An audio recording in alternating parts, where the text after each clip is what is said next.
Hello, it's Kim here from the Book Broads. We're hanging out at Barbara Joe's in Vancouver, and I've had the great pleasure today to be working with Lindsay, and she's the author of Lighthearted Cooking at Home, Lighthearted at Home. And Anne is certainly been a big part of my kitchen. I know a lot of people's kitchens across Canada. And how many books have you sold in Canada? It's over 2 million. Holy jeepers, eh? 2 million. Oh my gosh. So now I know that this book is, what, 500 recipes, and they are the ones that are tried, true, and loved by Canadians, by yourself, by your family. What makes a recipe go into the book? What makes you want to put it in the book and make everyone eat it?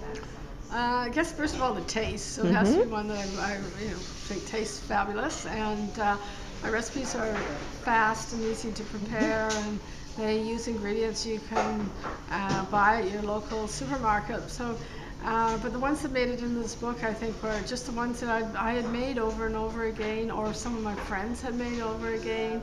And then ones to round out the book, so there's a good selection of seasonal food for every season of the year and all occasions. Brilliant, brilliant. So when did your first cookbook come out? 1986. Wow. And it was called Smart Cooking, and it was written in cooperation with the Canadian Cancer Society. Oh, that's right. And now this cookbook is in conjunction with the the Heart and Stroke Foundation of Canada. Wow. And it's the third book I've done with them. Mm-hmm. Wow. So now you've been across Canada promoting your book. Has it changed? I mean, I guess a hotel and doing TV is still the same, but are people asking different questions than they did in the 80s?